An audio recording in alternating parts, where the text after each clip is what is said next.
امام حسین نے ہر وقت تربیت کو یاد رکھا.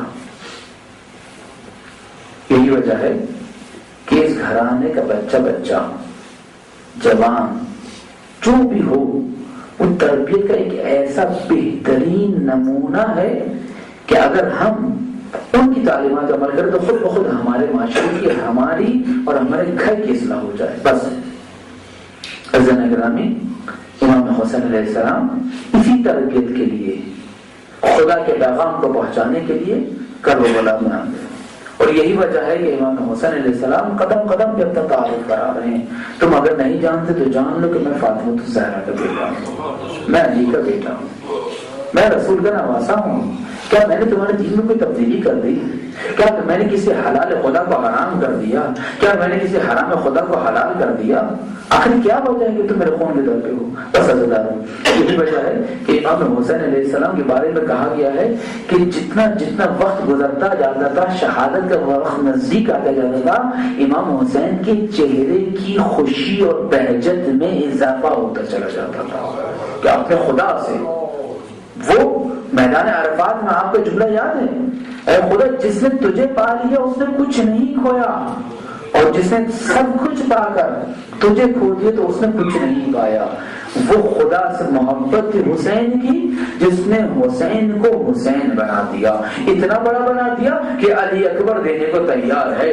یا تقدم ولدی، بیٹا قدم آگے بڑھاؤ اور اپنی قربانی دو. اتنا بڑا حسین کہ اپنے قاسم کو قربان کر دیا، علی اصغر کو قربان کر دیا.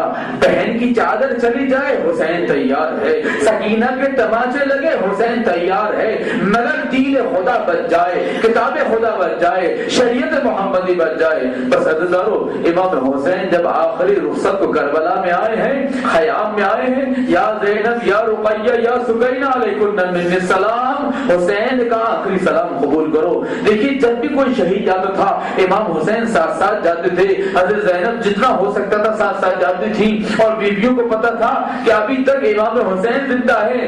دلوں کو ایک ڈھارس تھی، مگر جب سب چلے گئے آخر میں امام حسین رخصت آخر کو آئے ہیں تو راوی کہتا ہے کہ امام حسین علیہ السلام بھرے گھر سے اس طرح رخصت ہوئے کہ جس طرح بھرے گھر سے جنازہ نکلتا ہے. کوئی بیوی دامن پکڑتی تھی، کوئی بیوی بازو تھامتی تھی، کوئی بچی داموں سے لپٹ جاتی تھی. صدایں بلند ہوتی تھی. اجرکم اللہ. امام حسین اس طرح، اس لیے کہ بیویوں کو پتا تھا کہ اب مرد میں سید سجاد کے علاوہ کوئی نہیں ہے، اب حسین کی زیارت نصیب نہ ہوگی. امام حسین علیہ السلام آخری رخصت کا ہے. بہن زینب میرے سلام قبول کرو. ایک دفعہ جناب زینب آگے بڑھی، اے بھیا ذرا اپنا گھر بات کھول دو. کہا کہ سبب کیا ہے؟ کہا کہ اماں نے وصیت کی تھی،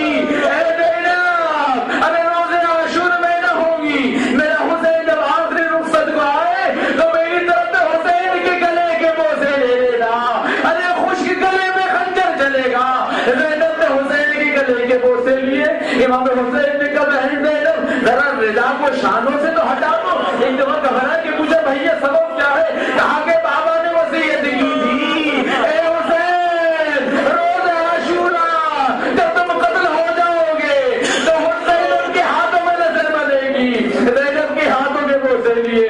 اجرکم اللہ. بس عزیزانو، جب گھوڑے میں بیٹھ گئے اور آگے بڑھنا چاہتے ہیں تو ننھی بچی کے رونے کی آواز حسین کے کانوں میں آئی. اب حسین کے پیچھے مڑ کے دیکھا تو دیکھا ننھی سکینہ گھوڑے کی ٹانگوں سے لپٹ ہی فریاد کر رہی ہے، اے میرے بابا کے ذوالجناح، میرے بابا کو کہاں لے جاتا ہے؟ ارے جو بھی جانے میں گیا سفر سے واپس نہیں آیا. چچا عباس پانی کا وعدہ کر کے گئے تھے واپس نہیں آئے، بھائی علی اکبر گئے تھے واپس نہیں آئے، میرے بابا کو نہ لے جا. امام حسین علیہ السلام گھوڑے سے زمین پر اتر، زمین پر بیٹھ گئے، سکینہ کو سینے سے لگایا اور کہا کہ سکینہ تو دستور بیٹا یہ تھا کہ تم آج تک ہمارے سینے میں سوتی تھی، علی اصغر ماں کے ساتھ سوتے تھے، آج سے دستور تبدیل ہو گیا. حسین کتنے بہترین طریقے سے سکینہ کو شان غریبہ کے لیے تیار کر رہے ہیں. دستور کیا تبدیل ہو گیا بیٹا؟ سکینہ دستور تبدیل ہو گیا.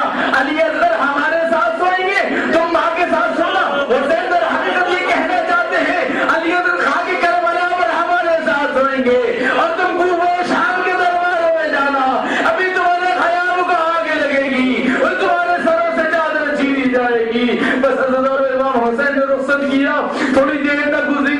زمین کربلا کو زلزلہ آیا، الا قد قتل الحسین بکربلا، الا قد ذبح الحسین بکربلا، ارے زہرا کا لخت جگر شہید ہو گیا، ارے علی کا بیٹا شہید ہو گیا۔ بس آخری روایت، جب زلزلہ اپنی پیشانی کو رنگین کر کے خون حسین سے تیرے خیمہ پہ آیا ہے تو حسین کی چھوٹی بچی پوچھتی ہے، اے میرے بابا کے زلزلہ، ارے یہ تو بتا کہ میرے بابا کو پیاسا شہید کیا گیا یا میرے بابا کو تو گھونٹ پانی نصیب ہوا۔